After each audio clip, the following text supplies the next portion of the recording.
In 1945, China stood at a crossroads. The Kuomintang nationalists, led by Chiang Kai-shek, controlled most cities and had 4.3 million troops. The communists under Mao Zedong had just 1.2 million. Yet by 1949, the tables had completely turned. The conventional wisdom says numbers decide wars, but the Chinese Civil War proves otherwise. Today, we explore why superior forces don't guarantee victory when deeper weaknesses undermine an army from within. First, we must understand the war's origins. After Japan's surrender in 1945, both sides raced to claim territory. The Kuomintang took cities, while communists secured rural bases. This geographical division would prove decisive. Chiang's forces appeared formidable. They had American equipment, air power, and international recognition. But beneath this shiny surface, the Kuomintang suffered from systemic corruption that would become their Achilles heel. Hyperinflation destroyed the economy. By 1948, prices doubled every few days. Soldiers' pay became worthless, forcing them to loot civilians. This turned the population against the very government meant to protect them. Meanwhile, Mao implemented radical land reform. He redistributed property from landlords to peasants, winning loyalty from China's rural majority. Where the Kuomintang took, the communists gave. This created a crucial difference. Communist soldiers fought for an ideal, while many nationalists fought for pay that no longer had value. Motivation, not just manpower, determines who endures hardship. The turning point came in Manchuria.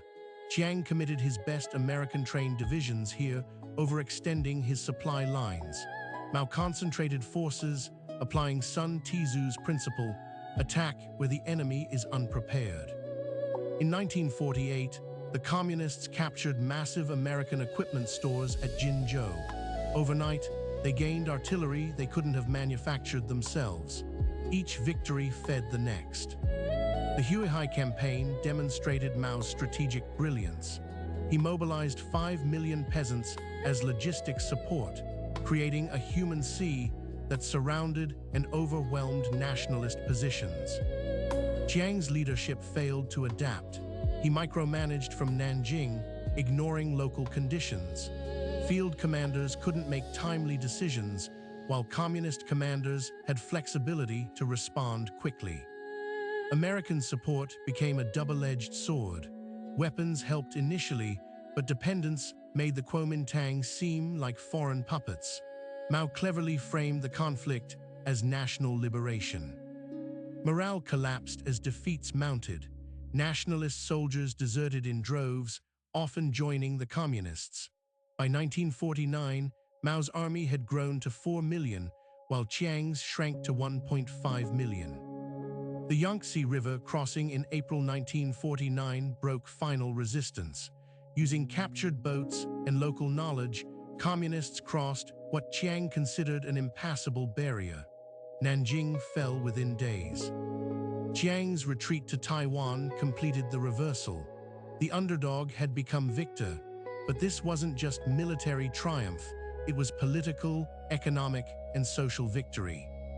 Let's analyze the 5 fatal flaws. First, corruption. Officials stole relief funds, sold military supplies, and demanded bribes. The state became a vehicle for personal enrichment. Second, economic collapse. Printing money to fund the war created hyperinflation. Middle-class savings vanished, turning urban supporters into desperate critics. Third, losing peasant support. 85% of Chinese were peasants. While communists gave them land, nationalists protected landlord interests. This decided the war in the countryside. Fourth, strategic errors. Chiang defended everywhere, weakening everywhere. Mao concentrated forces, achieving local superiority even with fewer overall troops. Fifth, political failure. The Kuomintang never established legitimate governance in newly captured areas. They ruled through force, while communists built administrative systems. Mao's political warfare proved as important as military action. Political officers ensured ideological commitment. Soldiers understood why they fought, not just how. Intelligence superiority helped too. Communist spies infiltrated nationalist headquarters, sometimes at the highest levels. Chiang's plans were known to Mao before his own generals. The Soviet Union provided limited but strategic support. While America gave more to Chiang, Soviet aid to Mao came at crucial moments, like the Manchurian campaign. Chiang's international position weakened as America grew frustrated. Truman administration saw corruption as unfixable. By 1948, American aid diminished significantly. The Communist People's War doctrine mobilized everyone. Farmers, women, children, all contributed. This total mobilization overcame material disadvantages. Nationalist ethnic policies backfired. In minority regions, heavy-handed rule created resistance. Communists promised autonomy, gaining allies where Chiang made enemies. The final campaigns showed transformed armies. Communists now had artillery and coordination.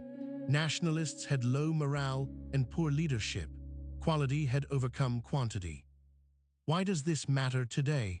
The Civil War demonstrates that popular support determines long-term victory. Weapons and numbers matter less than legitimacy and organization. From Chinese philosophy, we learn the supreme art of war is to subdue the enemy without fighting. Mao achieved this through political means before military confrontation.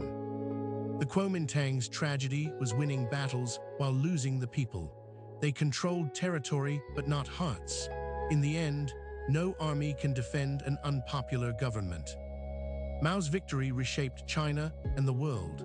The Cold War in Asia began here.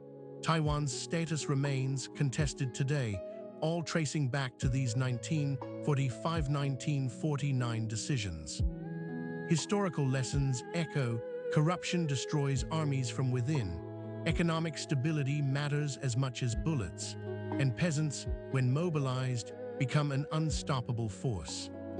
The Oriental Orator explores how ancient Chinese wisdom manifested in modern history. Sun Tzu's principles, Confucian ideas of legitimacy, all shaped this conflict in unexpected ways. Subscribe for more deep dives into Chinese history. Next, we'll examine the Cultural Revolution, or perhaps the Three Kingdoms period. What era should we explore? Comment below. Remember, history isn't just about who had more soldiers. It's about who had better strategy, stronger will, and deeper connection to the people. That's why the underdog often wins.